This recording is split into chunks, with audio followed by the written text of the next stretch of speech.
আসসালামু আলাইকুম রহমতুল্লাহি ওবরাকাতুহু নাহমাদুহু অনুসল্লি আলা রসুলিহিল করিম আম্মা বাদ।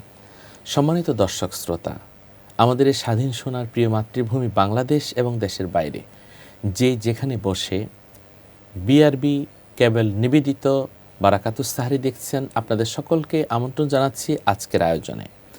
প্রতিদিনের মতো আজকেও আমরা গুরুত্বপূর্ণ একটি টপিক নিয়ে আলোচনা করব।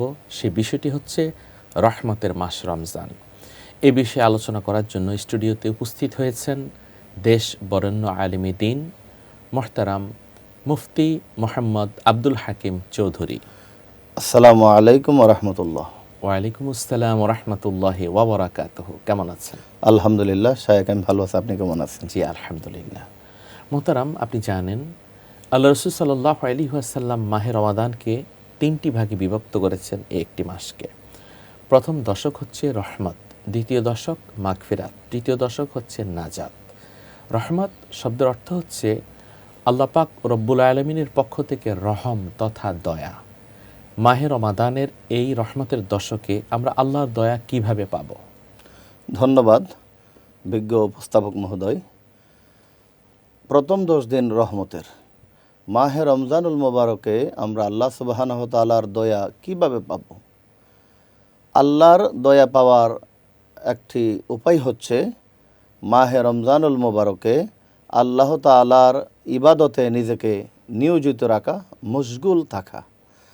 রহমত অর্থাৎ করুণা, আল্লাহর পক্ষ থেকে বিশেষ করুণা আল্লাহ সুবহানাহু ওয়া তাআলা বান্দার প্রতি নাজিল করেন, অবতীর্ণ করেন। বিশেষ করে রমজানুল মোবারককে রসুল করিম সাল্লাল্লাহু তাআলা আলাইহি ওয়াসাল্লাম দয়ুফুর রহমান বলেছেন, অর্থাৎ এই মাসটি আল্লাহর পক্ষ থেকে আমাদের জন্য মেহমান স্বরূপ। দেখুন, এমন এক মেহমান, বিশেষ মেহমান, যার আগমনে আমাদের প্রত্যেকটি কাজে অনেক অনেক রহমত বরকত বৃদ্ধি হয়ে যায়। যেমনইভাবে অন্য মাসে 2 রাকাত নফল নামাজ আদায় করা আর রমজানুল মোবারকে 2 রাকাত নফল নামাজ আদায় করা, এটাতে অনেক বেশি ব্যবধান রয়েছে। অর্থাৎ মাহে রমাদান একটি নফল একটি ফরজের সমতুল্য। আল্লাহ সুবহানাহু ওয়া তাআলা শুধু তাই নয়, তেলাওয়াতুল কোরআনে যদি আমরা দেখি, এমনিতেই এক হরফ তিলাওয়াত করলে 10টি নেকি হয়, আর রমজান শরীফে এটা আরও বেশি 70 গুণ। ঠিক দান, সাদাকাত, যত নেক আমল আছে, দয়ুফুর রহমানের কারণে প্রত্যেকটি নেক আমলে আল্লাহ সুবহানাহু ওয়া তাআলা অধিক পরিমাণে সওয়াব দিয়ে থাকেন। সেই হিসাবে রমজান স্পেশালি রহমতের মাস, এবং এই মাহে রমজানুল মুবারকে যেহেতু কুরআনুল কারীম অবতীর্ণ হয়েছে, আল্লাহ তাআলা ঘোষণা করেছেন শাহরু রমাদান আল্লাযী উনজিলা ফীহিল কুরআন হুদাল লিন্নাস। কুরআনুল কারীম এই মাসে নাজিল করা হয়েছে, এবং এই কারণে রমজান শরীফের বরকত বেশি। আমরা যদি আরেকটু গবেষণা করি, তখন আমরা দেখি যে কুরআনুল কারীমে নাজিলের জন্য রমজানের মর্যাদা বেশি। তো কুরআনুল কারীম এত মর্যাদাপূর্ণ কেন? যেখানে তাওরাত আল্লাহর কালাম, ইনজিল আল্লাহর কালাম, জবুর আল্লাহর কালাম। যদি প্রশ্ন করা হয় কোরআনও আল্লাহর কালাম, তাহলে মর্যাদার দিক থেকে শ্রেষ্ঠ কোনটি? নির্দ্বিধায় উত্তর আসে যে কুরআনুল কারীম। কেন? আল্লাহর কালামের মাঝে ব্যবধান হয় কি করে?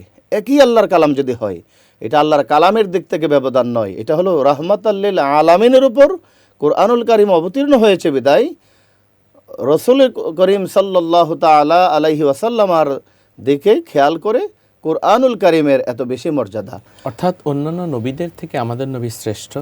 শ্রেষ্ঠ নবীর উপর যে কিতাব নাজিল হয়েছে সেই কিতাবটি অনেক শ্রেষ্ঠ।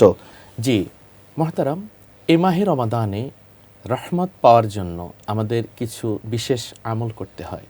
সাধারণত কোরআন নাজিলের মাস শাহরু রমাদান আল্লাযী উনজিলা ফীহিল কোরআন, কোরআন নাজিলের মাস রমাদানে আমরা অবশ্যই কোরআন তেলাওয়াত করব, কোরআনের অর্থ বুঝব, কোরআনের তাফসির শিখব। এই মাহে রমাদানে আল্লাহর রহমত পেতে গেলে আর কি আমল আমরা করব? অবশ্যই কোরআন তেলাওয়াত, নামাজ আদায়ের পাশাপাশি রমজানুল মুবারকে আমরা অসহায় দরিদ্রদের পাশে দাঁড়াতে পারি।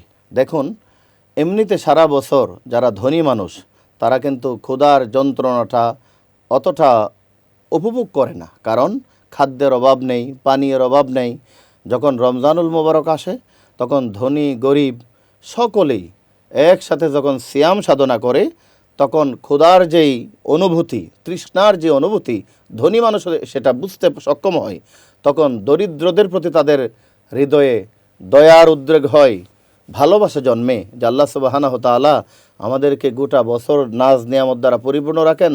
অসহায়রা দেখা যায় রমজান ছাড়াও তারা কি করেন, অভাবে অনটনে অনাহারে অর্ধাহারে দিন অতিবাহিত করেন। তখন ধনী মানুষগুলি তারা দানের হাত বৃদ্ধি করে দেন, অসহায়দের পাশে দাঁড়ান। এটা হতে পারে আমাদের রমজানুল মোবারকে অতি উত্তম একটি আমল। আমি ভালো একটা সাহরি খাবো, আমার কোনো দরিদ্র প্রতিবেশী সে যেন ভালো খেতে পারে সেই ব্যবস্থা করা। আমি ইফতার করব, আরেকজন যেন ইফতারটা করতে পারে সেই দিকে খেয়াল রাখা।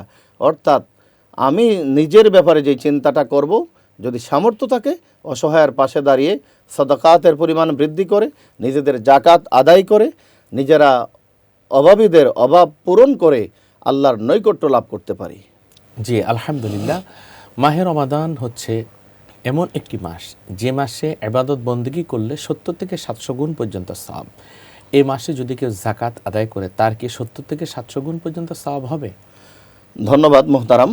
কারণ জাকাত একটি ফরজ ইবাদত। দেখুন, জাকাত মালিকে নিসাব যিনি হবেন, অর্থাৎ জাকাত যতটুকু সম্পদের অধিকারী হলে জাকাত ফরজ, এটা আমরা জানি, সেদিকে আমি বলছি না। তো রমজান শরীফে অধিকাংশ মানুষ কেন আদায় করে?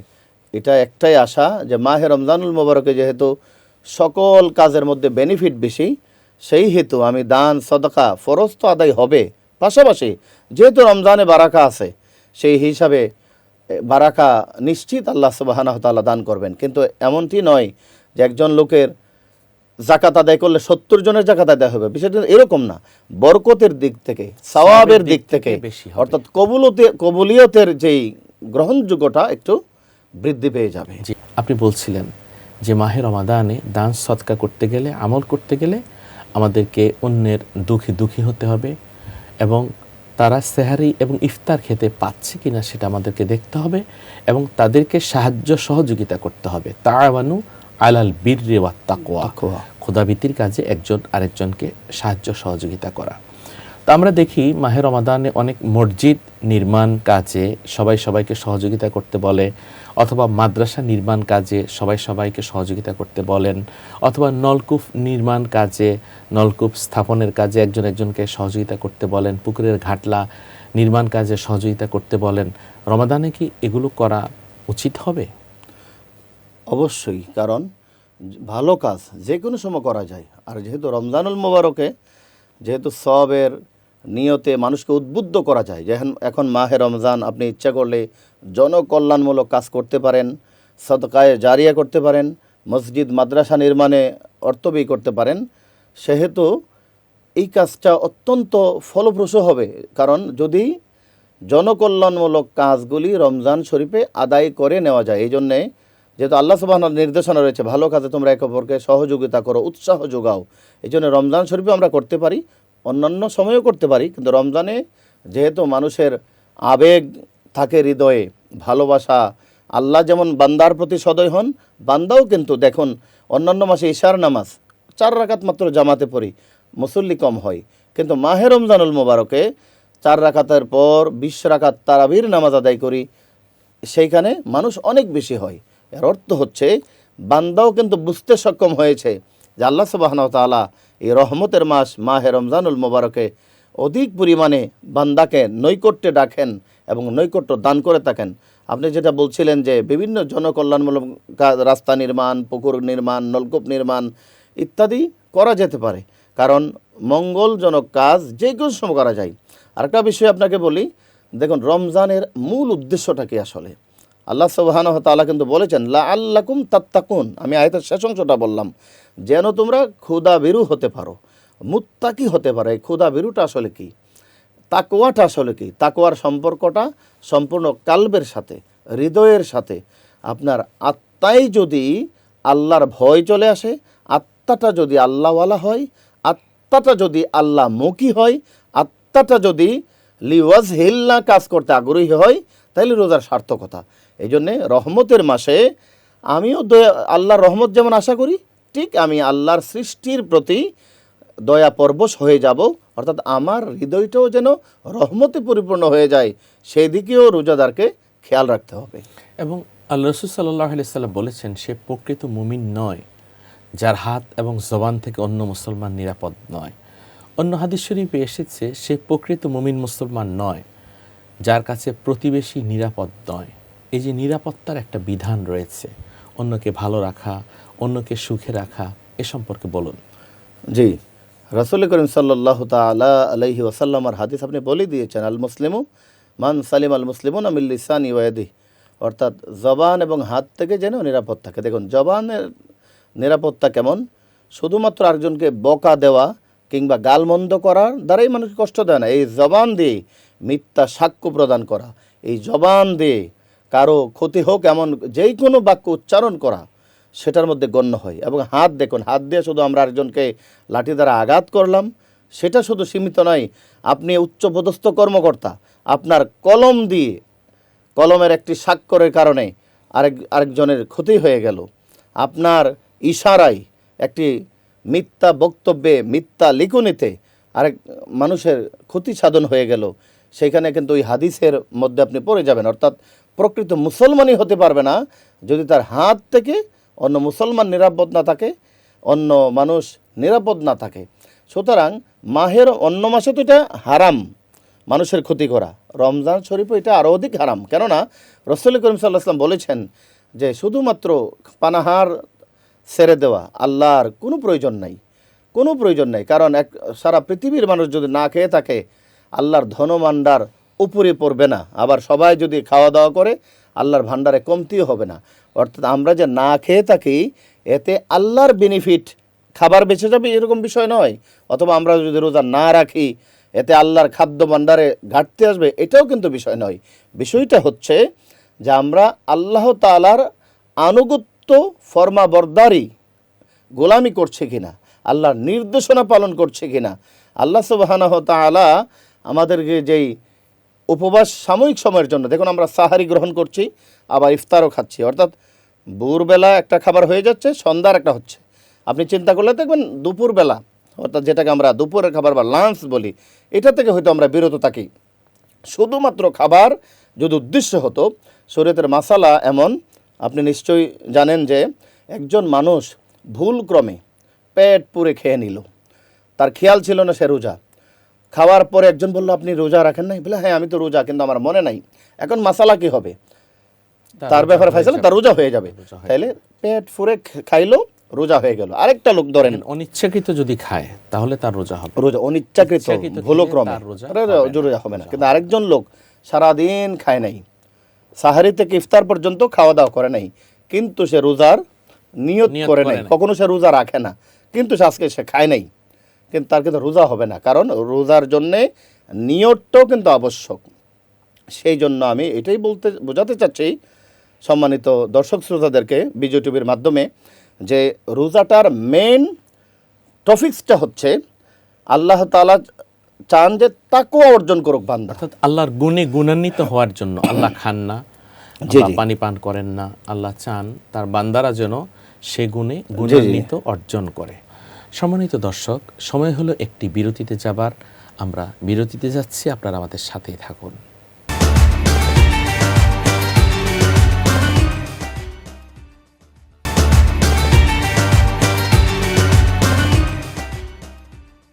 আলহামদুলিল্লাহ, বিরতির পর আমরা আবার ফিরে আসলাম বিআরবি কেবল নিবেদিত বারাকাতুস সাহারি আজকের আয়োজনে। আমরা আলোচনা করছিলাম রহমতের মাস রমাদান এই বিষয়ে। আমাদের মাঝে উপস্থিত রয়েছেন মোহতারাম মুফতি মোহাম্মদ আব্দুল হাকিম চৌধুরী। মাহে রমাদান রহমত পাওয়ার জন্য আমাদের কোশিশ করতে হবে, চেষ্টা করতে হবে। আল্লাহ রাসূল সাল্লাল্লাহু আলাইহি সাল্লাম রহমত পাওয়ার জন্য কি কি বিশেষ আমল করতেন? হ্যাঁ, আল্লাহ রাসূল সাল্লাল্লাহু তাআলা আলাইহি ওয়াসাল্লাম এমনিতেই সারা বছর আল্লাহ তাআলার গোলামিতে মশগুল থাকতেন। এটা হাদিস দ্বারা প্রমাণিত যে তিনি এত বেশি আমল করতেন যে পাপ ভুলে যেত। আল্লাহ রাসূল বলতেন, আফালা আকুনা আবদান শাকুরা, আমি কি তার কৃতজ্ঞ বান্দা হব না? আর মাহে রমজানুল মুবারক এটা স্পেশাল, অর্থাৎ বান্দাকে আল্লাহ যে ক্ষমা করতে চান, বান্দাকে আল্লাহ জান্নাতবাসী করতে চান, এই জন্যই উম্মতে মুহাম্মদের জন্যে 1 মাস ব্যাপী সিয়াম সাধনার সুযোগ করে দিয়েছেন, যেটা আদম সফিউল্লাহ থেকে ঈসা রুহুল্লাহ পর্যন্ত রোজা ছিল বিভিন্ন ধরনের, কিন্তু এক মাস ব্যাপী মাহে রমজানুল মুবারক সেই পদ্ধতিটা উম্মতে মুহাম্মদের জন্য স্পেশাল। যেহেতু এটা স্পেশাল, সেই জন্যে অন্যান্য মাসের মতো মাহে রমজানের আমল একই রকম থাকলে চলবে না। রসুল করিম রউফুর রহিম সাল্লাল্লাহু তাআলা আলাইহি ওয়াসাল্লাম হাদিস শরীফে নির্দেশনা প্রদান করেছেন। পাপীকে নির্দেশ দিয়েছেন তুমি পাপ ছেড়ে দাও, পুণ্যবানকে নির্দেশনা দিয়েছেন তোমার পুণ্যের মাত্রা আরো বৃদ্ধি করে দাও। ইয়া বাগিয়াল খাইরি আকবিল, আকবিল, হে তাই কল্যাণকামী তুমি এগিয়ে যাও। এগিয়ে যাও আরো বেশি করে। রাসূল সাল্লাল্লাহু আলাইহি ওয়াসাল্লাম অন্য সময় যত ইবাদত করতেন, কিন্তু মাহে রমাদানে আল্লাহর রহমত পাওয়ার জন্য ইবাদত আরো বাড়িয়ে দিতেন। বিশেষ করে দান সদকার কথা আপনি জানেন, ওয়াকানা আজওয়াদুন নাস, আল্লাহ রাসূল সাল্লাল্লাহু আলাইহি ওয়াসাল্লাম সবচেয়ে বেশি দানশীল ছিলেন। আর রমাদানে তিনি এমনিভাবে দান করতেন, প্রবাহিত বাতাস যেভাবে প্রবাহমান থাকতো। তো আমরা যদি একটু খেয়াল করি, একটা খেজুর দিয়েও কিন্তু একজনকে ইফতার করাতে পারি, এক ঢোক দুধ দিয়েও ইফতার করাতে পারি, এক গ্লাস পানি দিয়েও আমরা ইফতার করাতে পারি। রাসূলুল্লাহ সাল্লাল্লাহু আলাইহি সাল্লাম বলেছেন, কেউ যদি এক গ্লাস পানি দিয়ে কাউকে ইফতার করায়, আল্লাহ রাসূল সাল্লাল্লাহু আলাইহি সাল্লাম তাকে হাসরের ময়দানে হাউজে কাউসারের পানি পান করাবেন। সুবহানাল্লাহ। মা বোনেরা, মাহে রমাদানে আল্লাহর রহমত পাওয়ার জন্য কি আমল করবেন? আল্লাহ তাআলার বান্দাবান্দি হিসাবে পুরুষ নারী সকলেই কিন্তু আল্লাহর কাছে মর্যাদাবান, অর্থাৎ ইবাদতের দিক থেকে সকলেই আল্লাহর কাছে বন্দেগী করেন, ইবাদত করেন। কিন্তু রমজান মাসে আমাদের মা বোনেরা স্পেশালি আমাদের সাহরি, আমাদের ইফতার তৈরিতে যেই সহযোগিতাটা করেন, বিশেষ করে আমাদের ফ্যামিলিতে ওনারা যেই কষ্টটা স্বীকার করেন, অর্থাৎ একজন পুরুষ মানুষ খাবার খাইতে যখন ওঠে এর আরও 1 ঘন্টা আগে দেখা যায় যিনি রান্না করবেন তাকে ঘুম থেকে উঠতে হয়। আবার ইফতারের সময়ও ইফতার তৈরিতে মা বোনেরা অগ্রগণ্য ভূমিকা পালন করে থাকেন।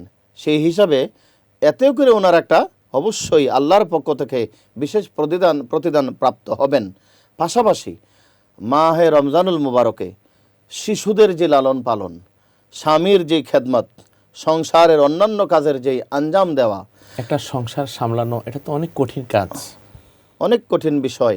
এই জন্য আল্লাহ সুবহানাহু ওয়া তাআলা কিন্তু মা বোনদেরকে অনেক বেশি বরকতও দিয়েছেন, রহমতও দিয়েছেন। যেমন যদি একজন গর্ভবতী মহিলা যার সন্তান সম্ভবা, তিনি যেই কষ্টটা তিনি স্বীকার করেন, তিনি যেই সন্তান নিয়ে পেটে ধারণ করে আল্লাহর ইবাদত করেন, ইবাদতে মশগুল থাকেন, এক বর্ণনায় আসছে যে আল্লাহ সুবহানাহু ওয়া তাআলা তার গর্বের কষ্টের কারণে প্রতি রাত্রিতে তাকে লাইলাতুল কদরের সওয়াব দান করে থাকেন। সুবহানাল্লাহ। সুতরাং দেখুন, অন্য সময় যখন রমজান না থাকে তখনও তার এই মর্যাদা, আর মাহে রমজানুল মুবারকে যদি সে কষ্ট স্বীকার করেন, ত্যাগ স্বীকার করেন, মা বোনদেরকে আল্লাহ তাআলা অবশ্যই বিশেষ মর্যাদা দান করবেন। এবং বিশেষ করে আমি আরেকটা দৃষ্টি আকর্ষণ করব মা বোনদের প্রতি, যে আপনাদের ঘরে যেই পুরুষ যিনি মসজিদে গিয়ে নামাজ পড়ার যোগ্য, আপনার সন্তান, আপনার স্বামী, আপনার বাবা, আপনার ভাই, আপনি কি করতে পারেন? তাদেরকে সময় মতো নামাজে যাওয়ার জন্যে উৎসাহিত করতে পারেন এবং সহযোগিতা করতে পারেন। তাহাজ্জুদের সময় তাকে ডেকে দিতে পারেন, ফজরের সালাতে যাওয়ার জন্য তাকে উৎসাহ প্রদান করতে পারেন। তাহাজ্জুদ পড়লো, স্বামীকেও জাগালো, সন্তানদেরকেও জাগালো, মা বাবাকে জাগালো। অর্থাৎ নারী তিনি নিজেও ইবাদত বন্দেগীতে অগ্রণী ভূমিকা রাখবেন, পরিবারের সবাইকে নিয়ে তিনি ইবাদত বন্দেগী করবেন। জি, আপনি অনেক সুন্দর আলোচনা করেছেন। বিজয় টিভির পক্ষ থেকে আপনাকে অনেক অনেক মোবারকবাদ। আপনাকেও মোবারকবাদ। আলহামদুলিল্লাহ, ধন্যবাদ, মোবারকবাদ জানাচ্ছি আমাদের সম্মানিত দর্শক শ্রোতা, যারা এতক্ষণ পর্যন্ত বিজয় টিভির সামনে বসে আজকে রহমতের মাস মাহে রমাদান এই অনুষ্ঠানটি উপভোগ করলেন। সাবাকাত রহমাতি আলা গদাবি, আল্লাহ সুবহানাহু ওয়া তাআলা তার রহমত গদবের তুলনায় অনেক অনেক বেশি অগ্রগামী। মাহে রমাদানে আল্লাহর রহমত পেতে হলে আমাদের মনকে পবিত্র করতে হবে, বেশি বেশি নেক আমল করতে হবে, কোরআনুল কারীম তেলাওয়াত করতে হবে, দান সদকা করতে হবে, চলতে হবে আল্লাহর পথে। যাকে মান্য করব মডেল হিসেবে তিনি হলেন নবী মুহাম্মদ মুস্তাফা সাল্লাল্লাহু আলাইহি সাল্লাম। সম্মানিত দর্শক শ্রোতা, দেখা হবে আগামীকাল বিআরবি কেবল নিবেদিত বারাকাতুস সাহারি এই অনুষ্ঠানে। সকলে সুস্থ এবং সুন্দর থাকুন। আল্লাহ হাফেজ। আসসালামু আলাইকুম ওয়া রাহমাতুল্লাহি ওয়া বারাকাতুহু।